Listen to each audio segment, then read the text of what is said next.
Okay. You're in English class. You hear Afrofuturism. Oh, yeah. And you're thinking, we got the aliens, we got the black people.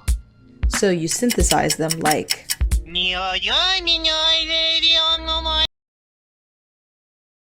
What if I said Afrofuturism can go deeper than that? Or it doesn't have to be sci-fi at all. Actually, it absolutely affects black visibility in the media we consume today.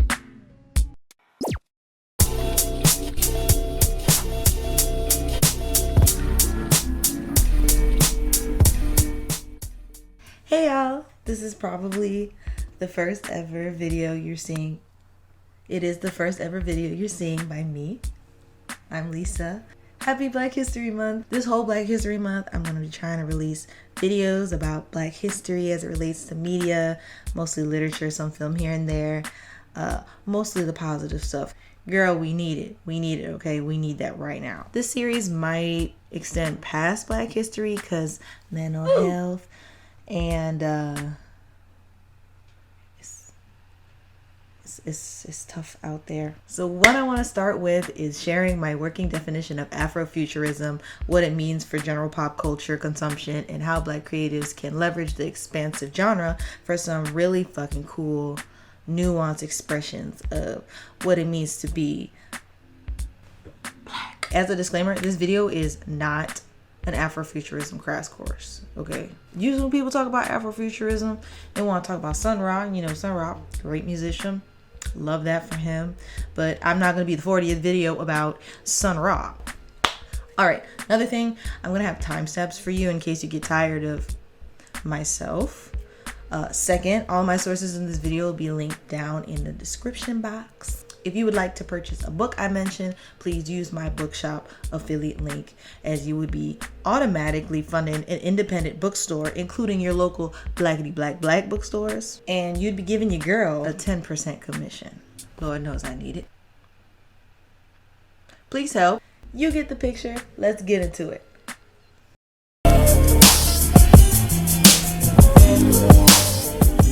Afrofuturism, like many movements, predates the day some white guy gave it a name. It would be kind of difficult to talk about Afrofuturism if we didn't discuss said white guy who gave it this name, though. But this is Mark Derry. In 1993, he coined the term Afrofuturism in his essay Black to the Future, which was a part of the cybercultural anthology Flame Wars, the discourse of cyberculture. He describes the term as speculative fiction that treats African American themes and addresses African American concerns in the context of 20th century technoculture, and more generally, African American signification that appropriates images of technology and a prosthetically enhanced future. I want to zero down on the term speculative fiction, which some of you emo poet kids being shoved into lockers or burnt out type A college students probably already know the definition of. It's me! In case you do not know, it is an umbrella term we're going to use to describe various non-realist genres and subgenres like science fiction and fantasy. So, in summary, Derry seems to be saying, all right, Afrofuturism can be something like science fiction. And I'm saying science fiction because within the scope of this essay, he's talking about science fiction that's steeped in Black culture, but make it techie and make it futuristic. Pew pew. Kind of like this guy, who, in the words of Cardi B, if that had a twin, I would let him run a train. Anyways, to recap, let's highlight what Derry says are some key parts of Afrofuturism. Let's say Afrofuturism, bullet point number 1, Black themes, 2, science fiction, 3, tech, 4, futuristic. You might be like, okay, Lisa, that's great and all, but if all you wanted to do to define Afrofuturism was make me read some dinky, old, smelly JSTOR article, why would I watch this video? Why would you watch this video? Well, like many terms, Afrofuturism has evolved over time, and it's not just the cool sci-fi pew pew or fantasy representation we see today. As great as it would be for there to be more of what Derry's talking about. I want to work with a more elevated, nuanced definition, but first, we have to rewind a bit.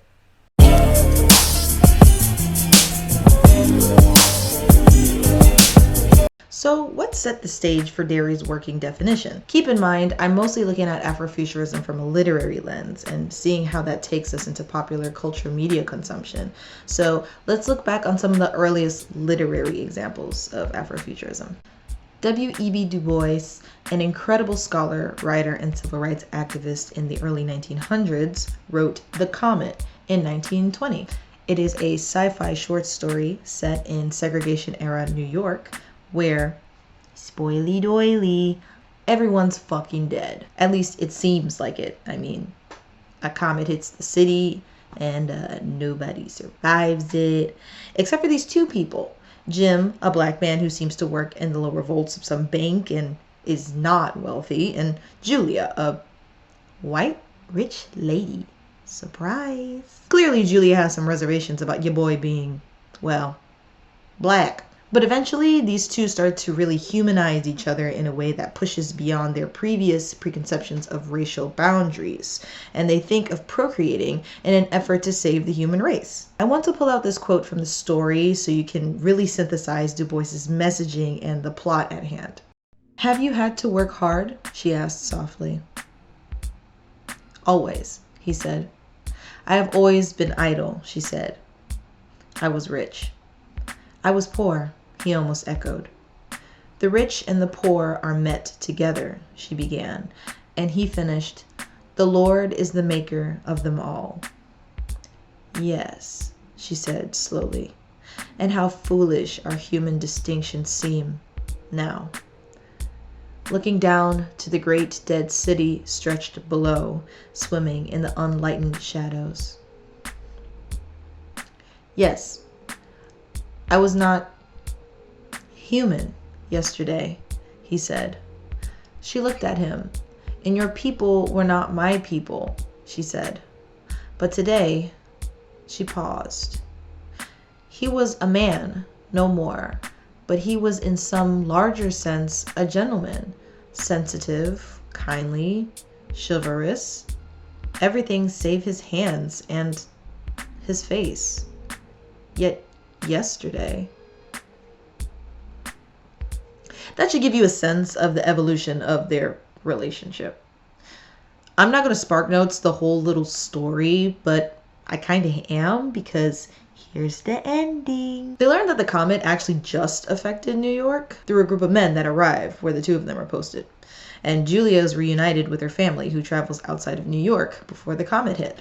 The men ask Julia if Jim had harmed her and suggest a racist, brutal form of punishment that would end with him dying. And she says, no, Jim saved my life, but she is unable to look at him anymore. So what can we learn from this? From Derry's lens, he'd probably say it's got the sci-fi, it's got the pew-pew, it's also got the pending end of the world, a wonderful plot device that can serve as a vessel for an endless amount of themes. It's got that prosthetically enhanced future we've talked about. It's got the black cultural concerns. Du Bois, in this absolutely demolished New York City, he dismantles an entire oppressive system that comes with it. And for Jim and Julia to survive and rebuild a whole new world, they're able to, or really have to, restructure New York to make it theirs for the human race to thrive again. You could probably argue they've experienced a Big Bang. Out of this brutal and grisly situation, they can reconstruct the future of the human race. This story at its core is almost a creationist tale, until we realize it's only New York that got absolutely destroyed. Du Bois allows readers the chance to reimagine a new past and future within the scope of what the world could be with a black creator, a world that is built on an anti-racist premise. That is the core of Derry's Afrofuturism. So Lisa, now what? You put me in English class. In the paraphrased words of a student I once taught, when I did a short stint teaching Black history, These hoes been dead. None of this matters to me, so why do you care? That's a video for another day. But to respond,